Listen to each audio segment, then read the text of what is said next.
a futurist, you have been talking about driverless cars for quite some time, a few years. How do you think COVID has impacted the forecast for driverless cars? Are they still in our near future, and are we going to be Jetsons? Well, I think COVID has had so many impacts on our daily lives, and one of them is going to be on new car sales in general. I was looking at recent data on car sale reports, and this is just for new vehicles, and it's not even talking about old vehicles. But if we're talking about driverless cars, we'd have to be talking about new vehicles anyway. In 2020, globally, according to car analysts, they're looking at a drop of at least 20%, which is huge. Here in Australia, I've seen a couple of statistics. The latest for September were about 21% drop on sales based against the same period last year. In August, from memory, the number was just above 28% as opposed to August last year. And that, in my opinion, is a reflection of everything that's happening with COVID, with the economic downturn. As I had mentioned in a previous video, we are in Australia in the first recession that we've had in 30 years.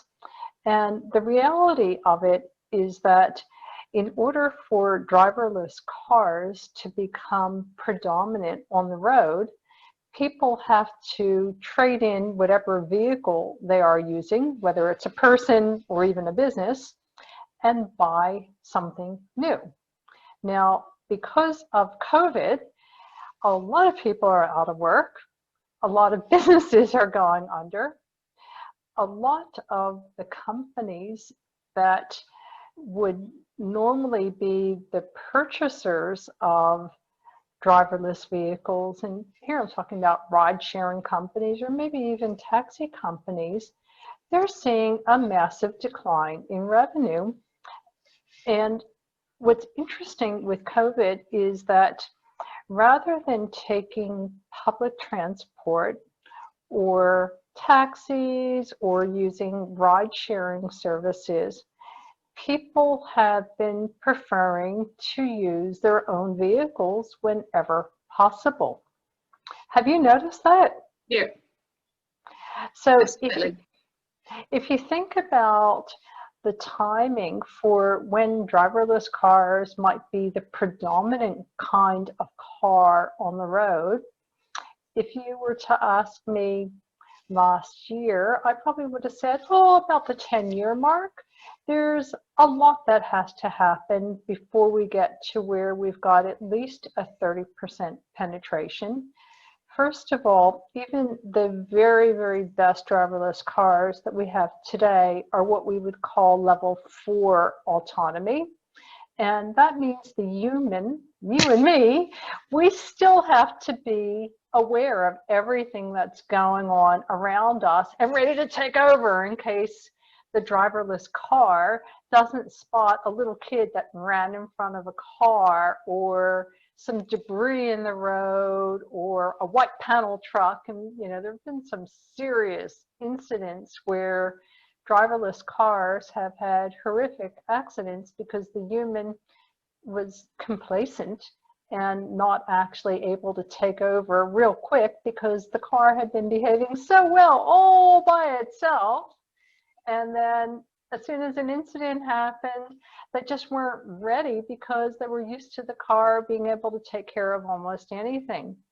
Now, a couple of years ago, I went to the Consumer Electronics Show in Las Vegas, and that show is humongous. It's every kind of technology that you can imagine, Liz. Have you ever been to that show? No, I haven't been to it, but maybe one day. Well, you've definitely heard of it, I'm sure. Yep. They have an entire pavilion that is just filled with driverless cars, and I spent nearly a full day talking to every single car manufacturer that was demonstrating vehicles there or that had a stand, and that's pretty much every global manufacturer that you can think of, certainly those of consequence. And every single one of them were making huge, huge investments in all kinds of artificial intelligence and robotic features, whether it be adaptive cruise control or helping people to stay in the lane, or letting pedestrians know that the car sees them through some sort of LED flashing a message, I see you and I'm about to stop. You know, all kinds of things were on the horizon. But a lot of them were also electric vehicles or hybrid electric vehicles. But that's where they were putting all their emphasis and all of their money.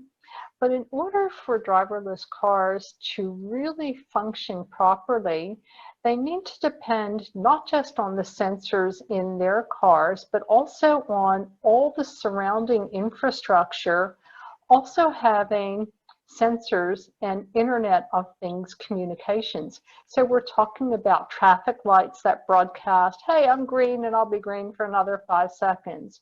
Stop signs that say, I'm a stop sign, and will give you the distance between the car and where the stop sign is. Or a speed limit sign that says, this is a 50-kilometer-per-hour zone. A lot of that work hasn't happened. And the other thing that hasn't happened is a huge rollout of electric vehicle charging stations. Now, there are increasing numbers of these charging stations being rolled out, but a lot of them are not the really fast charging stations. Nobody wants to sit at the equivalent of a petrol station for 4 hours getting an electric charge. So for many intents, you know, an electric vehicle, you know, use is limited to the driving range that you can get, you know, between fast charging stations or between home and work or wherever you're going to, until we get more infrastructure. But it's really, in my opinion, the economic downturn of COVID that is going to push things out. Yeah. And while there is so much uncertainty, and unfortunately, we just don't know when this pandemic is going to end, when the economic impacts are going to stop going downwards and start going back upwards, when people are going to feel more secure in their jobs, when companies are going to feel more secure that their company's business and clients are stable enough to invest in upgraded assets. So my view is that many companies will try to sweat their asset, in other words, hold on to it for as long as they possibly can. And a very expensive asset is a vehicle, whether it's a driverless car or a driverless truck or anything else. And the moment you drive it off the parking lot, it loses value. So that's a double whammy when it comes to buying a new car. So I'm curious about your views on this, Liz. You know, what do you have to say about all this? Yeah, and I totally agree with you. I think with the unknown, it's probably going to put people's purchasing behind, and also investment opportunities as well for companies. And we certainly don't have the infrastructure or the logistics to do it on the main streets now, that's for sure. Yes, I have a feeling we're about to run out of time on this one. It's a huge discussion, but I'm happy to take comments and feedback from people, and be sure to tell us what else you would like us to talk about. Beautiful. Thanks, Shara. Thanks, Liz. Have a great afternoon.